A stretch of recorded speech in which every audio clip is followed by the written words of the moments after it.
사람이 먹고 살만하면 여러분 만족도가 쭉 올라갑니다. 등 따시고 배가 부르면요 불평 불만이 다 사라집니다. 정치가 우리 사회의 갈등을 해소하고 조정을 하는 역할을 하지만 정치의 핵심도 뭐냐? 경제입니다. 먹고 사는 문제를 해결하는 거죠. 경북궁에 가면은 큰 글씨로 건정전이라고 여러분 써져 있는데 이 건정전이라는 뜻이 뭐냐? 정치를 부지런히 해라는 뜻입니다. 정치를 부지런히 해라. 어떻게 하면은 권력을 잡을 것인가 모여서 작당하지 말고 어떻게 하면은 백성들이 편하게 잘 먹고 잘 살 수 있을까? 부지런히 연구를 하고 토론을 하라는 뜻입니다.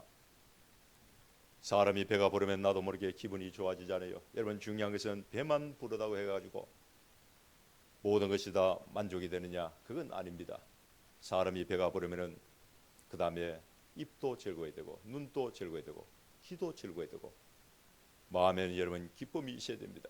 우리 사람의 만족도 창조를 하는 것. 우리 사람의 만족도를 높여주는 것 중에 하나가 여러분 여행입니다. 여행. 옛날에는 학생들이 수학여행 가고 아니면 신랑 신부가 신혼여행을 가고 또 부모님들이 여러분 효도 여행을 많이 갔는데 요즘은 사람들이 많이 여행을 가요. 공항에 가면은 발 디딜 틈이 없습니다. 몇 월 며칠 몇 시에 어느 장소에 여행을 간다라고 정해지면은 여러분 그날부터 마음의 기쁨이 있잖아요. 만족도가 여러분 쭉 올라갑니다. 기다리는 기쁨이 있습니다. 여행지에 가서 그 지역에 있는 음식을 먹으면 또 입도 즐겁습니다. 여기저기 구경하면 눈도 즐겁고 가이드의 설명을 들으면 귀도 즐겁습니다. 만족도가 나도 모르게 쭉 올라가는 거죠. 만족도가 올라가기 때문에 하루 종일 돌아다녀도 여러분 피곤하지가 않습니다. 이번 수양에 참석한 장로님 중에 제일 연세가 많은 분이 여러분 81살 81세였습니다. 제가 피곤하지 않습니까? 라고 물어보면 아이고 피곤하지 않습니다. 목사님 걱정이나 하세요 이러더라고요. 만족도가 높으니까 피곤하지 않다는 것입니다. 걱정하지 말라는 거예요. 그 부인 권사님은 작년에 뇌졸중으로 쓰러져 가지고 2달 동안 중환자실에 계시고 석 달 동안 일반 병실에 계셨는데 걱정이 돼서 괜찮으세요? 라고 물어보니까 목사님 걱정이나 하세요. 그렇게 얘기를 해요.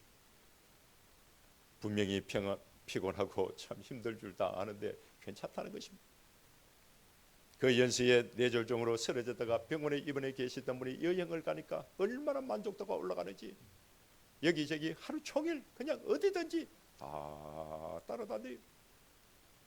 베트남에 있는 바네일은 여러분 해발 1500m에 있습니다. 연세가 많은 분은 갑자기 이 케이블카를 타고 고산지대로 올라가게 되면 호흡이 빨라지고 심장에 무리가 있기 때문에 뇌졸중으로 쓰러졌다는 것을 알고 가이드 선생님이 그래요. 아이고 장로님 권사님 엄마 호텔에 계시지요. 식사는 룸으로 다 갖다 드리겠습니다 하고 그렇게 얘기했더니 생각해서 말씀을 드렸더니 괜찮다는 거예요. 자신 있다는 겁니다. 선생님 제가 월남전에 참전을 했습니다 하고 그렇게 얘기하면서 쫙 하겠다는 거예요. 그래서 제가 도와주는 조건으로 이제 함께 가게 됐는데 가면서 제가 물어봤습니다. 장로님 어디에서 근무를 했습니까? 전투는 했습니까? 총은 쏴봤습니까? 하고 물어보니 총은 무슨 연대장이 근무하는 그 지휘소 앞에서 보초만 섰는데 전투는 한 번도 해본 적이 없고 총은 한 방도 쏴본 적이 없대요. 50년 전에 월남전에 참전을 했는데 군인 정신이 어디 있노? 예수 정신으로 가는 거지 라고 그렇게 이야기했는데 다 웃었습니다. 여러분 여행을 가면 마음도 즐겁고 입도 즐겁고 눈도 즐겁고 귀도 즐겁습니다. 하루 종일 다녀도 피곤한 것이 없고 만족도가 여러분 쭉쭉쭉쭉 올라가는 거예요. 저도 오랜만에 해외에 나가게 돼서 참 만족도가 여러분 올라갔습니다. 10에서 20, 20에서 30, 40, 50, 60 쭉 올라가는데 비행기를 타자마자 제 아내가 하는 말이 목사님 그냥 왔다 갔다 하지 말고요. 여행도 목회다라고 생각을 하시면서 설교를 통해서 은혜를 끼쳐야지요 라고 말하는데 그 소리를 듣는 순간 만족도가 뚝뚝뚝뚝 떨어지는 거예요. 제가 신학대학원에 다닐 때는 성지답사를 가게 되는데 그때는 얼마나 성령 충만 은혜를 충만했는지 한 학기를 여러분 성지답사에 대한 한 학기를 공부를 하고 갔습니다. 가다 보니까 헌예가 되고 어디로 갔는지 기도의 제목이 되고 설교의 제목이 되고 제가 갈 적에는 설교를 내가 이번 여행을 통하여 100편은 준비를 해야 되겠다 이런 마음으로 갔어요. 그래 가니까 얼마나 은혜가 되는지. 지금도 갈릴리 바다가 눈에 선하고 시내산이 여러분 눈에 선합니다. 낙타를 타고 시내산 올라가는데 밤하늘에 있는 그 별빛이 얼마나 반짝이는지 지금도 눈에 선해요. 근데 이번에는 머리를 좀 싹 비우고 와야 되겠다. 안 좋은 거 그냥 뭐 거기에다 내려놓고 와야 되겠다. 이런 마음을 가지고 비행기를 탔는데 비행기를 타자마자 공짜가 어디 있어요? 설교 한 편은 준비를 해야지요 라고 그렇게 얘기하는데 그때부터 참 부담이 됐습니다. 무슨 설교를 할까 걱정이 돼서 가는 것보다 메모를 하고 기도를 해요. 그래서 오늘은 세상 여행과 천국 여행을 비교하면서 은혜를 나누고 하는데 여러분 이 세상에 있는 자연 만물도 참 아름답습니다. 너무너무 아름다워요. 가는 곳마다 아름답고 눈이 즐겁잖아요. 중국에 여러분 장가게를 가봤습니까? 너무너무 아름답대요. 무릉도원처럼 느껴집니다. 나이아가라 폭포가 여러분 얼마나 웅장합니까? 미국에 있는 그랜드 캐년이 여러분 얼마나 좋습니까? 대단하잖아요. 제가 아는 목사님은 아들이 캐나다에 살고 있는데 안식년을 맞아가지고 2달 동안 캐나다에 다녀왔는데 갔다 와가지고 저보고 얼마나 자랑을 하는지 너무 좋대요. 자랑을 해요. 이 세상에 있는 자연도 참 아름답습니다. 사람이 만든 인공 조형물도 아름답고 여러분 대단하잖아요. 바다 위에 여러분 다리를 만들어 놓고 산꼭대기에 성을 쌓아놨는데 크고 아름답고 웅장합니다. 수많은 사람들이 지금도 여행을 미국으로 떠나고 유럽이 좋다 해서 유럽으로 여행을 많이 가는데 근데 중요한 것은 그 아름다움이 천국과 비교할 수가 있을까요? 설악산 계곡에 있는 물이 여러분 구룡폭포를 적시고 굽이굽이 흘러가도 천국에 있는 수정같이 맑은 생명수강과 비교할 수가 있을까요? 사람의 목소리가 아무리 아름다워도 계곡에서 여러분 흘러내리는 시냇물 소리만 못합니다. 나뭇가지에 앉아가지고 지저귀는 새 소리만도 여러분 못해요. 요한계시록 21장 우리가 읽었는데 천국장이라고 그렇게 얘기합니다. 읽기만 해도 여러분 눈이 호강을 합니다. 천국에는 하나님의 영광으로 가득합니다. 오늘 본문 말씀 읽어보니까 크고 높은 성곽이 있고 12문이 있는데 성은 전부 정금으로 되어 있고 그 성의 빛은 지극히 귀한 보석과 같고 수정과 같이 맑고 깨끗합니다. 온갖 보석들이 여러분 다 나오잖아요.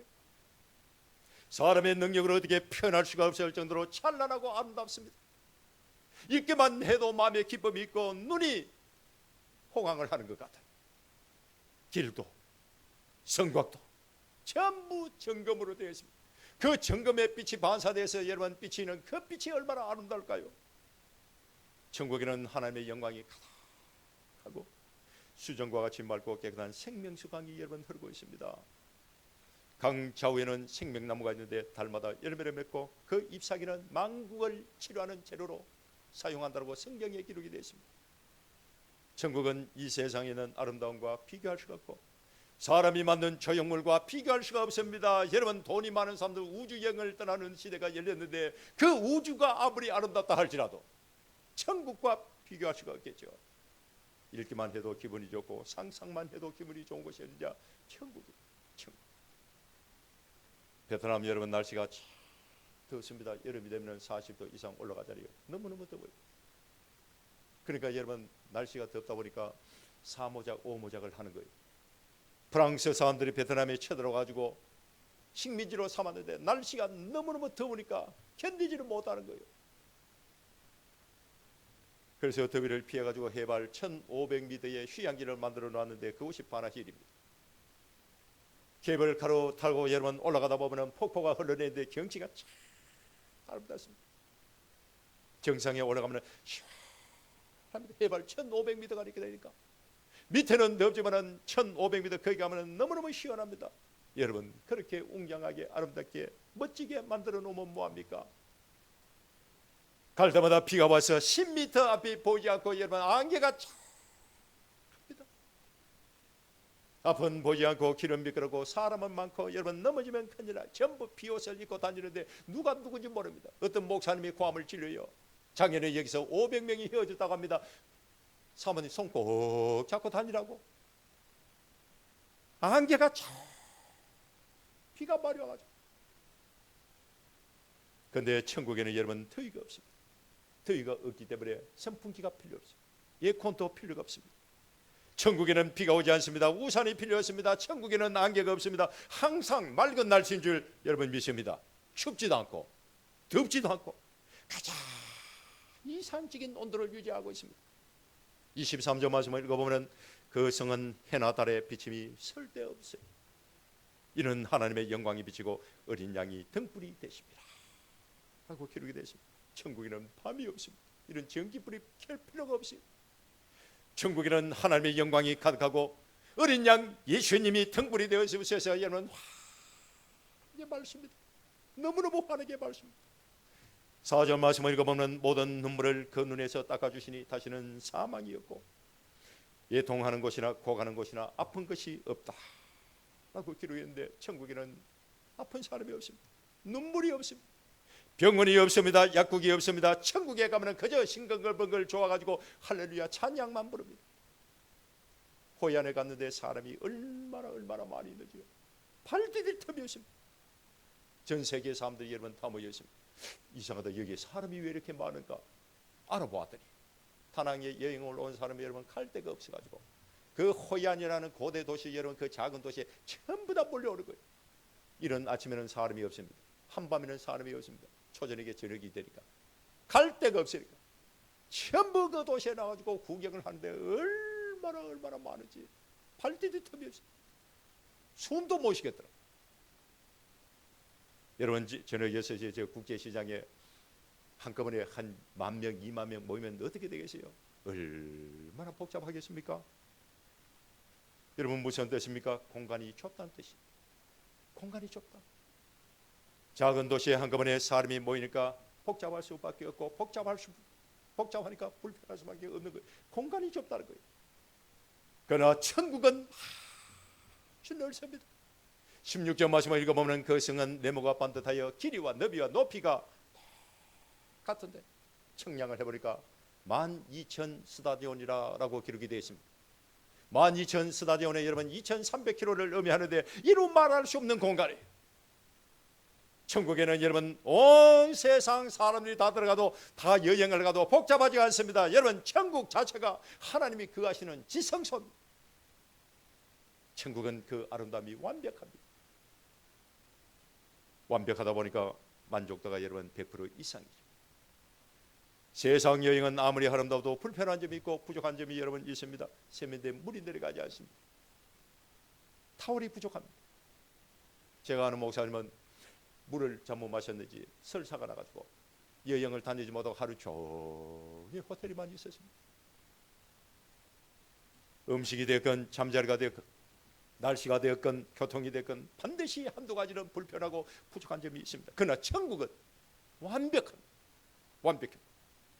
우리는 가보지는 않았지만 성경을 읽고 믿음의 눈으로 바라볼 때에 천국은 완전 무결합니다. 하나님의 영광이 가득한 곳에 이런 부족함이란 존재할 수가 없지요. 완전 무결합. 이 세상이 주는 아름다움은 여러분 다 뭔가 부족합니다. 2% 부족해요. 그러나 천국이 주는 아름다움은 완벽합니다.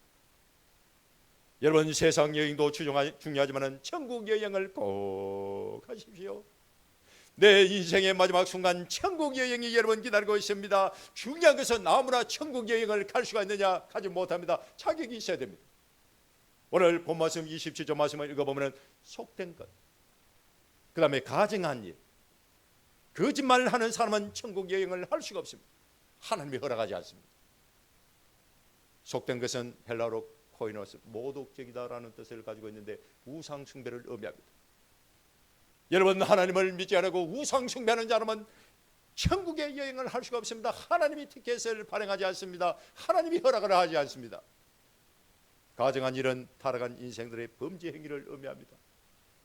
말세가 되면 하나님의 은혜를 벌고 타락한 인생이 되어서 하나님을 대적하잖아요. 이런 사람은 천국 여행을 할 수가 없습니다. 하나님이 허락하지 않습니다. 거짓말하는 사람이 나오는데 성도를 미혹하고 불의를 조장하고 교회 공동체를 어지럽히는 사람이 있습니다. 여러분 이런 사람도 천국 여행을 할 수가 없습니다. 하나님이 허락하지 않습니다. 오직 어린 양의 생명책에 기록된 사람들만이 천국 여행을 할 수가 있다. 27절 말씀에 그렇게 기록이 되어 있습니다. 사랑하는 성도 여러분, 내 인생의 마지막 순간 천국 여행이 기다리고 있다는 사실을 믿고 준비를 잘 하시기를 주님을 축원합니다. 세상 여행은 준비할 게 참 많습니다. 여권을 준비해야 됩니다. 여권을 잊어버릴까 싶어가지고 사진 한 장도 별도로 여러분 준비해 가야 됩니다. 정해진 규칙대로 짐을 싸야 됩니다. 질환이 있는 사람은 약을 가지고 가야 되고, 어떤 경우에는 처방전도 끊어서 가야 됩니다. 이것저것 챙겨야 될 게 참 많습니다. 무게도 20kg 이상 넘으면 안 돼요. 사랑하는 성도들은 천국 여행도 마찬가지입니다. 준비를 해야 됩니다. 돈이 많다고 해서 천국 여행을 갈 수 있는 것이 아닙니다. 권력을 가지고 있다 해서 천국에 들어갈 수 있는 것도 아닙니다. 여러분 얼굴 이쁘고 참 미남이에요.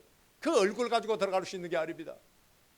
내가 힘이 있다, 지혜가 있다, 박사학위를 가지고 있다, 그거 가지고 천국 여행 갈 수가 있는 것이 아닙니다. 믿음이 있어야 갈 수가 있고 거듭나야 갈 수가 있습니다.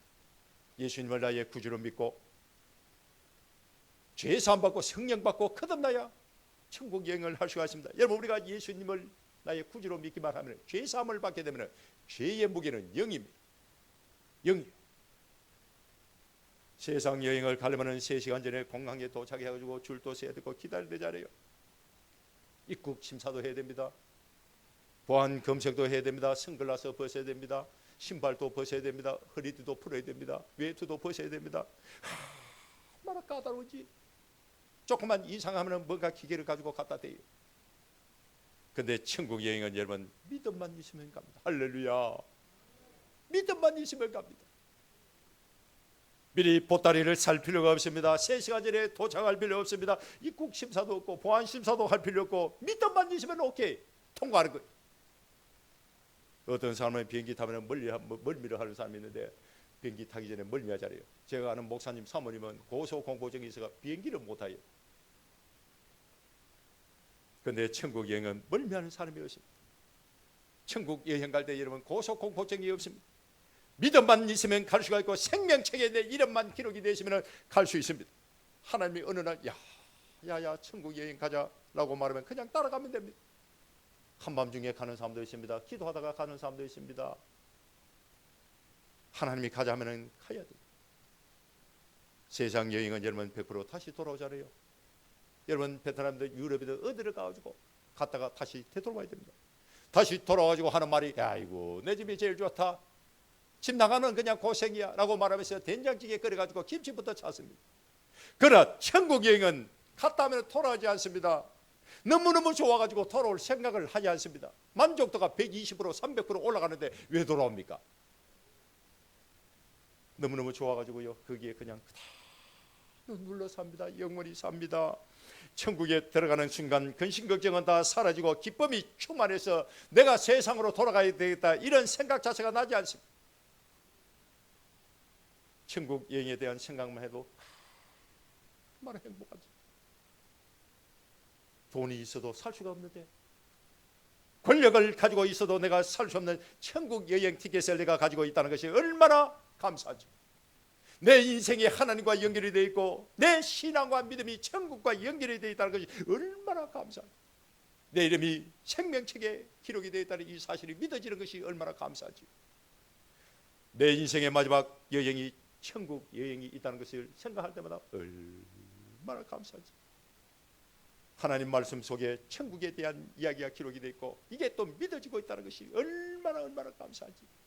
여러분 비행기를 타면 시속 700km, 800km 달립니다. 그런데 비행기 안에서 밖을 바라보면 1cm씩 움직입니다. 1cm. 비행기가 가는지 안 가는지 모릅니다. 그냥 그대로 서 있는 것처럼 보여요.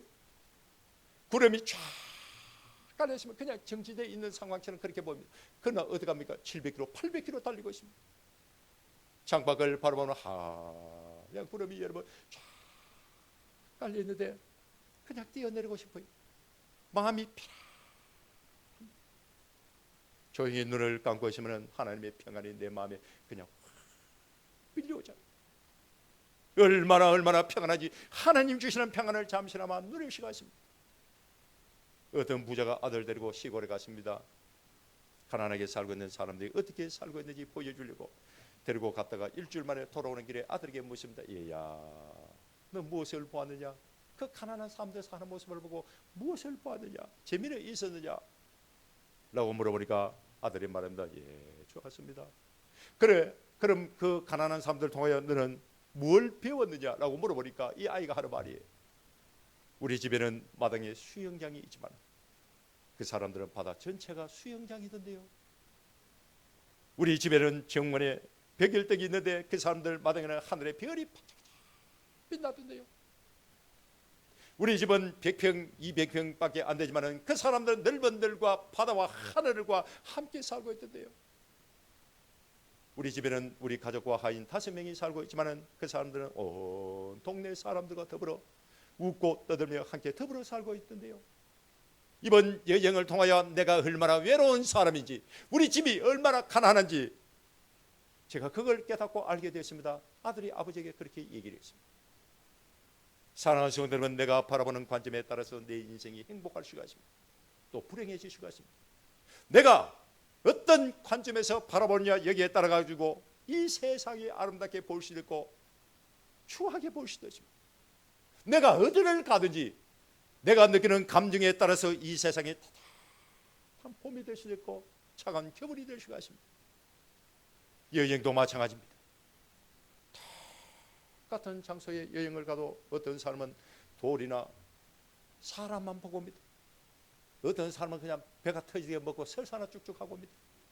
그러나 어떤 사람은 행복을 담아옵니다. 등산도 마찬가지입니다. 여러분 등산 올라갈 때에 힘이 들면은 앞사람 올라가는 뒤 발꿈치만 보고 올라갑니다. 그러나 여유가 있는 사람은, 건강한 사람은 저 멀리 있는 강도 보고 주위에 있는 계곡도 다 보면서 올라갑니다. 여러분 인생도 등산도 여행도 공부도 신앙도 다 목적이 있지요. 내 인생의 목표가 무엇이냐, 나는 어떻게 살 것이냐, 여기에 따라서 목적이 있고 방향이 있습니다. 산에 올라가는 것도 목적이 있습니다. 공부하는 것도 목적이 있습니다. 돈을 버는 것도 목적이 있습니다. 신앙생활도 목적이 있습니다. 여행도 여러분 목적이 있습니다. 다 목적이 있습니다. 각 사람의 형편과 처지에 따라서 목적이 있습니다. 여러분 여행을 많이 다니셨잖아요. 여행 다니는 목적이 무엇입니까? 어떤 사람은 먹고 마시고 쉬는 게 목적이다. 그렇게 하는 사람 많아요. 어떤 사람은 구경하는 것이 목적입니다.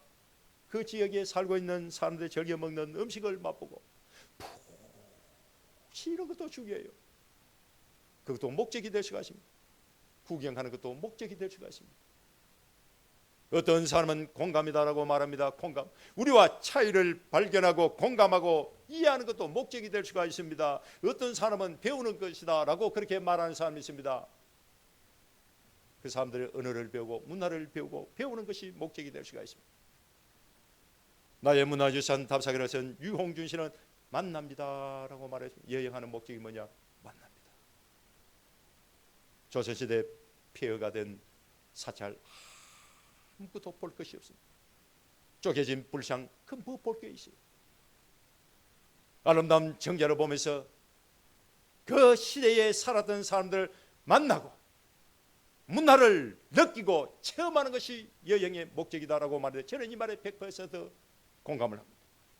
물론 음식을 먹는 것 중요합니다. 떠들고 휴식 취하는 것 중요합니다.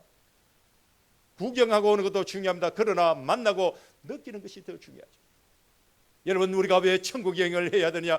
천국 여행에 대한 목적이 뭐냐? 만남이 있습니다. 만남.